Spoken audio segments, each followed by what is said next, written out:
fantastic. So you saw Josh out there in the hallway. Can you talk to me about what happened out there? We talk, man. Cordial. He's a cool dude. I don't. I mean, out of all the guys in the tournament, everybody's really cool, man. Impa's cool. Josh is cool. I haven't really talked to Martin. I don't know if he speaks English, but he seems nice. I don't know. We've looked at each other.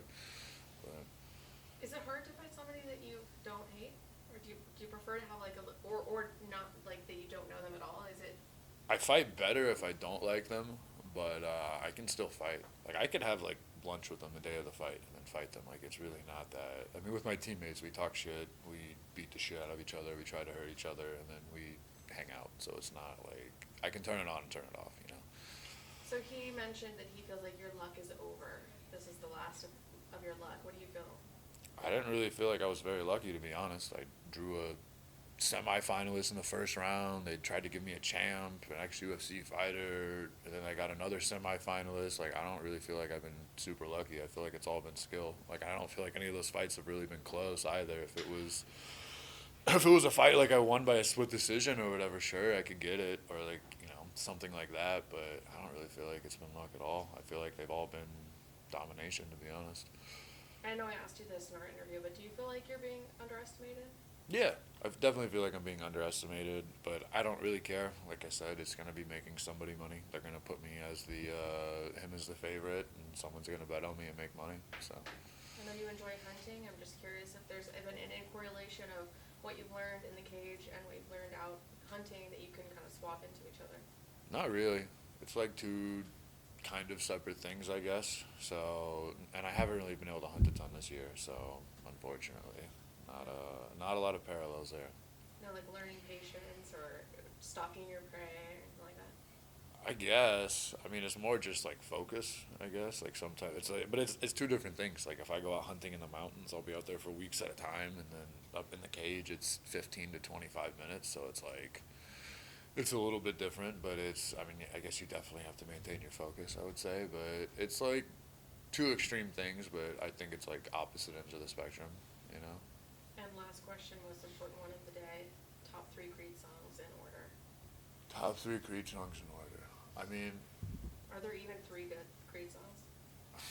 I want to flick you off, but you can. I want to do it on the camera. Top 3 Creed songs. I would say Higher's got to be up there because that's like the one where like I could really work out to. You know what I mean? Like that's like I want to run through a wall when I hear that song. And then my own personal favorite, kind of. I mean, I would say My Own Prison's got to be number 2. And then for the third, I always forget the name of the one, but it's like sing it. I'm 6 feet from the edge, and I'm thinking, I can't think of the damn song name now. Is it One Last Breath, maybe? One Last Breath, I think it is. I always. I would never have any idea, so. Yeah, I know it. I can sing the song. I think it's One Last Breath. I always forget the name, but those have definitely got to be my top 3. You're welcome. Ty, so obviously you're an underdog. That doesn't matter to you, right? You gotta have a sense of confidence. Why are you confident going into this fight against Josh? What about you is gonna separate the both of you in this fight? So I mean, his strengths, I think I match up really well with. I think his weakness is gonna be on the feet. I think I'm definitely gonna have the edge there. I think he's a smaller guy for 205, and that's gonna wear on him. Like he's gonna try and wrestle me. I think I'm gonna be hard to take down, and if he does get me down, I think it's gonna be hard for him to keep me down. And I have great cardio, so I feel like the longer the fight goes on, probably the better. I'm not gonna get taken out in the first. Like I think I'm gonna be much stronger, and I think the size difference is gonna weigh on him. I think a lot of guys just can't handle the wrestling or the jiu-jitsu, but I mean, there's nothing that really jumps out at me. I know I'm training with more dangerous guys, and I'm definitely well prepared for it. What would it mean to you to become a world champion for PFL? It would mean a lot, man. It'd be something that'd be forever. I would always get the same world champion, especially if it's in Madison Square Garden. $1 million doesn't hurt. So. And then last question for me. Last time we spoke in an interview, you talked about the odds makers or the people that do the bets here. Any message to them for making you an underdog again, man? Like nothing to them personally, but like I think they've got to know like they're just like the most worthless fucking people in sports. You know what I mean? It's like, what are they? And I can say this because like I have a lot of friends that gamble. Like they play poker, like they're millionaires. Like they've made like I know the gambling world well. They're just like the worst fucking people to hang out with. Like like, what do they even do? Like, you guys at least do something, you know what I mean? Sometimes, like, you write good headlines or whatever. It's like, what the fuck do the odds makers do? Like who is even setting that? It's like a job, like, it's like kind of like a weatherman where you're not even right most of the time. And a lot of the time that you are right, it's like a very obvious mismatch. Do you know what I mean? It's like, oh, the guy that said Bo Nickel was the favorite. Who could have guessed that? Do you know what I mean? Like, I don't know. I think they're pretty worthless. But and like my favorite's the guy that like on the PFL screen he has to like talk throughout the fight, and then when he's wrong, he has to like try to like explain why he's not wrong, and it's just like the funniest fucking thing to me. I don't really like that guy. But Thank you, Ty. you got it. Ty, this being a tournament format, do you start thinking about the other matchup with Kasanganai and Hamlet beforehand, or is that something you want to get your victory first and then start thinking about that? A little bit of both. Like, I'd be a liar if I haven't thought of it, but you know, I'm focused on the match in hand, so not like a ton of it. But it is kind of interesting. Does seem to be a smaller guy versus a bigger guy, and like we'll see how much the size, is a factor.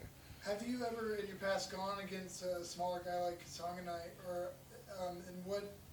I mean, is that something do you like having the size advantage, or does it not matter to you? So like mentally, yeah, like I'm always like we're always sizing each other up because I'm like a little bit of a barbarian. When I'm bigger than the guy, I'm like hell yeah. But also it does present some problems. Like anybody that's ever rolled knows. Even with the striking, it's like you're gonna have the power advantage, right? And I think most of the guys, like the last guy I fought, he was pretty big, but like Monte, I don't think was huge. Like he seems like a guy if he really wanted, he could probably make 85. So I've fought them before, so like there's pros and there's cons, you know. But anybody that's like grappled against a smaller guy, it's like sometimes they're the most like annoying guys to grapple because like we're used to bigger guys moving a certain way, they're gonna be quicker. So it is interesting. It does present some interesting challenges. You each have a fair amount of rear naked choke victories. Is that something? Do you have that in mind? Do you go into a fight looking towards a certain matter of way of victory, or do you feel like that might hold you back and you just want to keep it open on the fight night? I always keep it open, but it's always something that hey, if it's there, it's there. But preparing for him, it's one of those things where it's like I'm not planning on him being on my back and you know even sinking the choke in. But if he does, like that's something I prepared for rigorously. Like I would say, guys that are very very good at jiu-jitsu, particularly MMA jiu-jitsu. I've trained a lot with them, and then of course some straight BJJ guys I've worked with a lot. Just have them start on my back, and over 10 minutes, we'll see how many times I can get out or get up, you know. So you do look at, you do kind of train opponents specifically. Yeah, absolutely. Like I look at what they do, and it's in my opinion, it's kind of easier when you're facing a grappler, meaning that like if you face a guy. Let's say, like I have a teammate named Razak, and he has like 14 first-round knockouts. It's like that's kind of a hard guy to train for. Like you got to do boxing defense, obviously, but it's like that's a hand that can catch you at any time. You know what I mean? Like everybody's gonna slip up and drop their hands at least once in a fight. Like he might catch you there, but when you're facing like a really good grappler, it's like all right, well, what positions does he do? This guy likes the rear naked choke, so we know what to do. It's not like, hey man, like watch out for this right hand for 15 minutes. So in my opinion, when you're going against a good grappler, it's like. All right, like let's train the takedown defense, and let's train like if he gets you down, like how are we gonna get up? How are we gonna like what are his positions that he really likes? What are the positions he doesn't do well in? So it's much easier, I think, to prepare for that, and it kind of builds the confidence. Last question for me: which method of victory for you is sweeter, TKOs or subs? I think TKOs for sure. Like there's just something savage about it that you know that's good. But with this guy, it's like if I do end up getting the sub, like I think that'd be huge. My coach said if I do, he'll give me my blue belt. So I mean that's like a little extra incentive. Take your time. You got it. Let's do one more question. There is one. Real quick, just what got you into fighting? Why fighting? I don't know. I stopped playing soccer. I got into a lot of fights when I played soccer, and you know I always wanted to kickbox and like actually learn how to fight. And then I was competitive, and I think it was always always something that I was a little bit more aggressive and wanted to do. So it just seemed natural.